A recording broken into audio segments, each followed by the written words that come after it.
Fleur d'âme en diapodcast. Dieu et papa. Avant que mon père décède, je ne comprenais pas combien douloureux la perte d'un être cher pouvait être.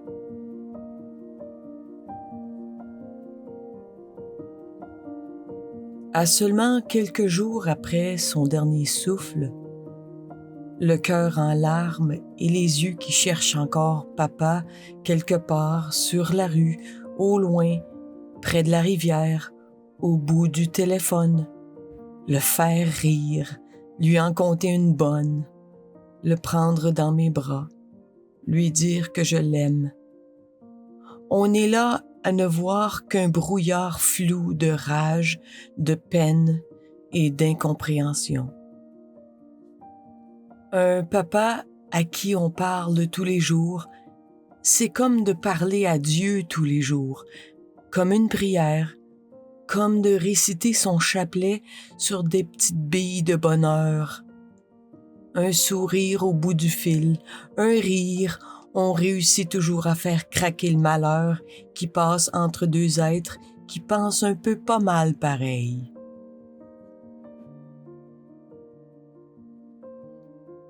Depuis qu'il est parti, difficile de croire tout ce qui m'arrive, ce que sa mort a fait naître en moi, avoir un sens de plus, de le voir dans des petits papillons blancs, de le voir à travers des boules de pissenlit flottantes comme de petits spectres, sentir sa main sur mon front et sur mon visage, comme s'il me remettait ce petit geste tendre que je lui avais donné avant de mourir, lui laver le visage d'une débarbouillette d'eau chaude à sa sortie de l'hôpital. Laver le visage de mon papa, c'était comme laver le visage du Christ, sauf que son visage est resté imprimé en moi. J'espérerais encore le faire, et je le referais pendant toute l'éternité s'il fallait.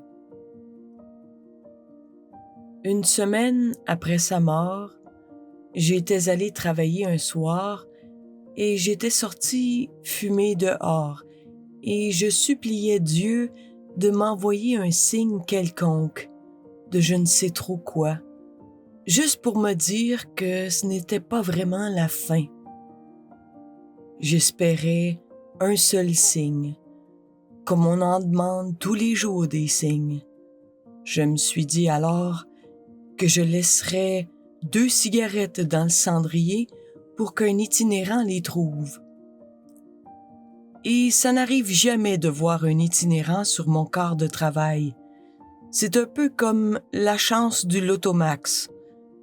Mais ce soir-là, une demi-heure après avoir laissé les 2 cigarettes, je vois de l'intérieur un chien noir, à l'extérieur, le nez collé sur la porte de vitre.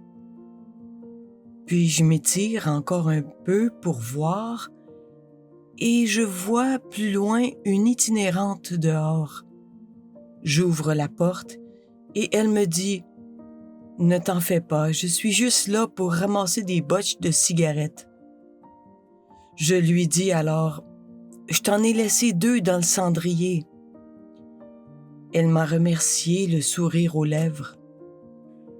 Puis j'ai ajouté « Prends bien soin de toi. » Et juste à ce moment-là, j'avais l'impression que Dieu était venu me visiter par l'entremise de cette femme. Dieu lui-même, en haillons, dans son ultime simplicité. Et pour moi, j'avais compris ce pourquoi je vivais. Pour être témoin de ces gestes d'amour. Le lendemain, je suis retournée au travail et la dame avait laissé une grande cuillère rouge à soupe dans le cendrier, sans doute pour me remercier. Une cuillère pour qu'un cœur puisse s'y reposer, comme la main de Dieu qui nous prend le cœur dans sa main. Grâce à cette itinérante, j'avais retrouvé ma foi en Dieu et la foi en l'être humain en même temps. Comme mon père, avec cette même foi en l'autre, sans douter, sans juger.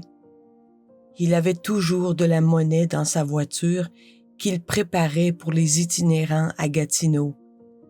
Il n'était pas question qu'il ne donne pas à quelqu'un qui demandait. Et puis, bien d'autres signes ont atterri en moi, comme si cette mort avait labouré la terre de mon cœur pour la rendre plus fertile. Il m'avait laissé une enveloppe d'amour, pas d'argent dedans, mais des jours à compter combien de gestes d'amour il me restait à faire. Un héritage, une pensée, un regard.